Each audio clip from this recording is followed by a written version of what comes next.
L'identité numérique. Mesdames et messieurs, l'identité numérique d'un individu aujourd'hui reste et demeure l'ensemble des informations numériques propres à cet individu.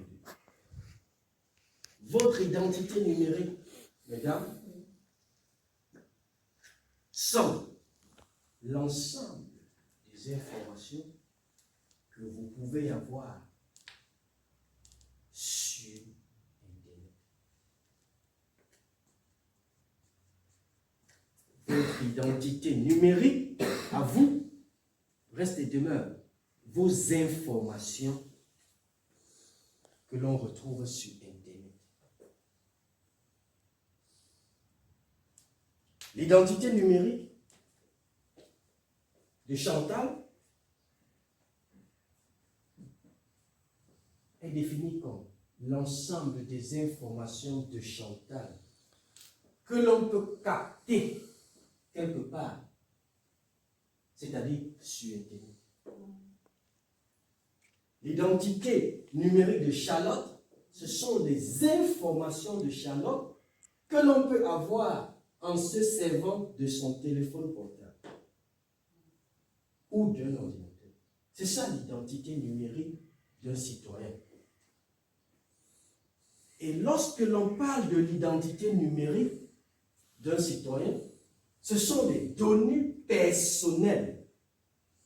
Ça devient encore plus intéressant. Données personnelles. Est-ce qu'il s'agit des données communes à tout le monde et publiques? Non. Non, bien sûr. Il s'agit des données personnelles. En plus, waouh, données personnelles. Et tout ce qui est personnel est comment? Est privé. Et secret en plus. Voilà. Ça devient encore plus important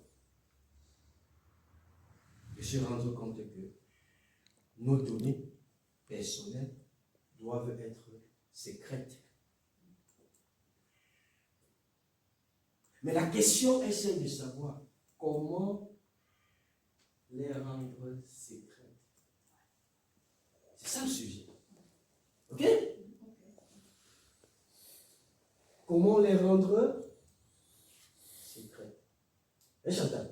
On est d'accord?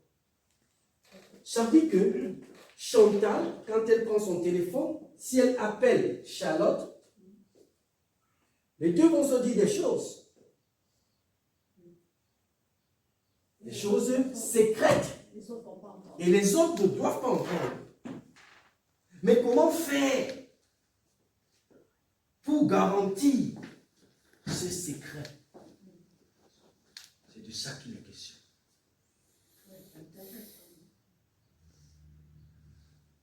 Si Chantal ouvre l'ordinateur et envoie un mail sur ta tablette pour te communiquer une information confidentielle, comment faire pour que cette communication qui s'est établie entre vous reste secrète? C'est de ça qu'il est question. Est-ce qu'on se comprend bien? Très bien. Est-ce qu'on se comprend très bien? On se comprend bien? D'accord. C'est de ça qu'il est question. Nos données personnelles sont privées et secrètes.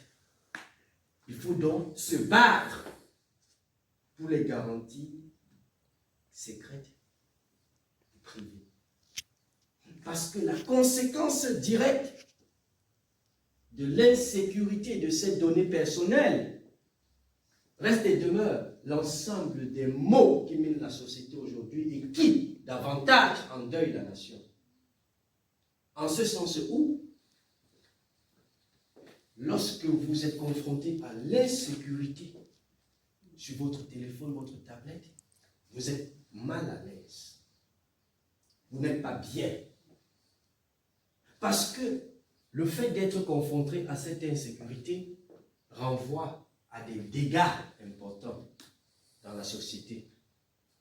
Imaginez-vous, vous êtes en train d'effectuer un achat avec votre téléphone et que vous soyez piraté. Et le piratage conduit aux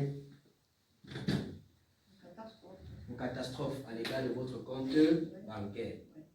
Ça fait mal et ça crée des instabilités dans la société au quotidien.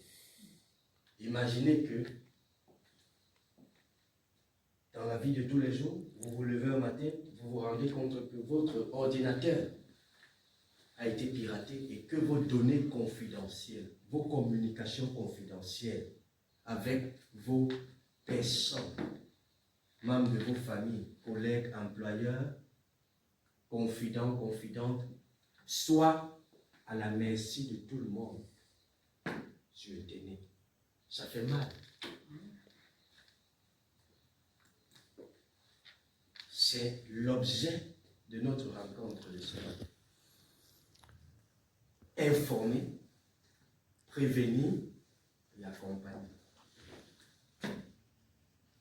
Mon rôle vis-à-vis de vous est de vous informer de cette notion de facture numérique et des conséquences que cette facture numérique peut engendrer dans la vie de tous les jours. Parce qu'en réalité, mesdames et messieurs, nous sommes conscients de ce que les connaissances numériques